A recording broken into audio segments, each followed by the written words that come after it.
At this stage, I would not say we're better off without Alexis Sanchez. Do you know what? I've tried not to think about it because I know it's going to be a bit of a painful one. In comparison to the way Cesc left and Van Persie left, this is much worse to me. To be honest, I have so many mixed emotions about Sanchez leaving Arsenal, but I've come to the realisation now that it's an understandable thing for him to do. There's no progress at Arsenal.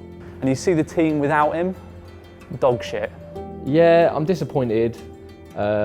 Not as much as I should be, I guess, because we've all seen it coming. So when I look at the whole situation, honestly, from a professional aspect, knowing that Arsenal's a business is very disappointing. I'm more upset with the business side of things at Arsenal than Sanchez himself.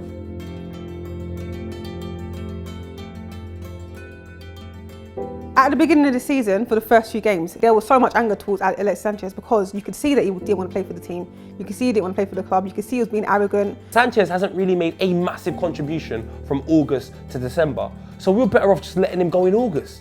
We've seen how good Sanchez is. We've seen how determined he is, how professional he is, how hardworking he is as a player. And then to see it so markedly different this season, where he's noticeably grumpy, moaning at everyone. For the first 3-4 months of the season, he was nowhere near as good as Sanchez should be.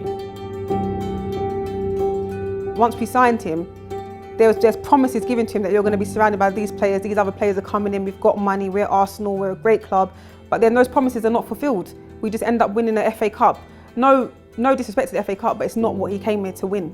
I think we can boo Alexis Sanchez, not saying it's right or wrong, but the manner in which you've gone about it, you're still getting paid by the club. There are still fans all over the world that tune into their televisions or come to the blooming ground after they pay £85 to sit down and watch you, Alexis Sanchez. The most you can do is give 100%. We're not asking for you to do it for Arsene Wenger. We're not asking you to do it for Stan Kroenke or your teammates. I'm asking you to do it for all them 11-year-olds that buy Sanchez t-shirts and run to the games and cheer your name and beg for a signed Sanchez football. Do it for them. Because they ain't done nothing wrong, mate. You can't be mad at him. Like, I remember him scoring, I think it was against Hull a few years back, and I remember seeing him do a couple of step-overs and I thought, he's all right, isn't he? This is going to be awesome. And he's been amazing. That goal in the FA Cup final, he's done so much for us. I'm stoked, I'm happy that I had the chance to see him. I'm gutted he's going, but I think he's better than us now, and that's just a sad state that we're in. He's been critical for us. He's been a key player for us because in the big games, he's performed. When he wanted to perform, you know that Alexis was there to win games. I feel like last year, everything was Sanchez.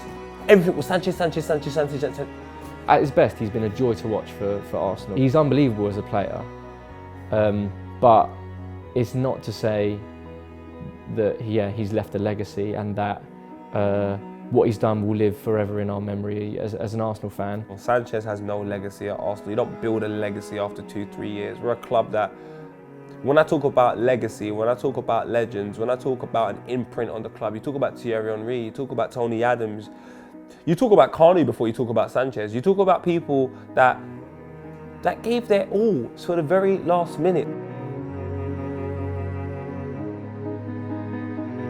Out of all the teams, I'm gutted that he's going Man United because that is one, well, I can't even call them our rivals anymore because we're not even on par, and that hurts me to say that because we're not, like just a few seasons ago, Man United were in just as bad position as this, but they're slowly coming out of it.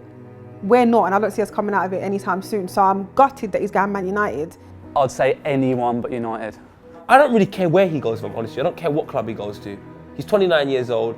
His best days are behind him. He's probably got about 2 good seasons left in him max. The thought of him going up to that smug bell end up there and him lording him over us.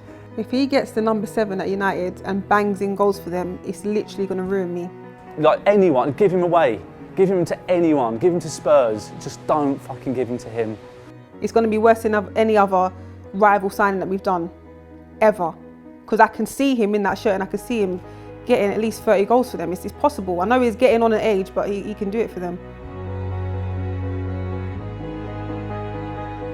I think the problems are too high. The problems are high up and they're not Alexis's problem, basically. And the painful thing is Van Persie put out that statement a few years back saying, I don't like the direction the club's going. And that did my head in. I was livid about it. But we haven't changed since that point. This is so far from another nail in the coffin. We are down. We are 6 feet under. The nails in the coffin were the Van Persies, were the Cesc Fabregases. This is just embarrassing now. It is a very worrying time to be an Arsenal fan. It is come to the point, and I know a lot of Arsenal fans, myself included, we saw this coming. It's come to the stage now where we're a mediocre team. We're meant to be a top club, bruv. We're meant to be a team that's challenging for the league and trying to get into that conversation of can we win the Champions League? And right now, we're a team that is probably mixing it with the likes of Burnley, mixing it with the likes of Watford. This is embarrassing.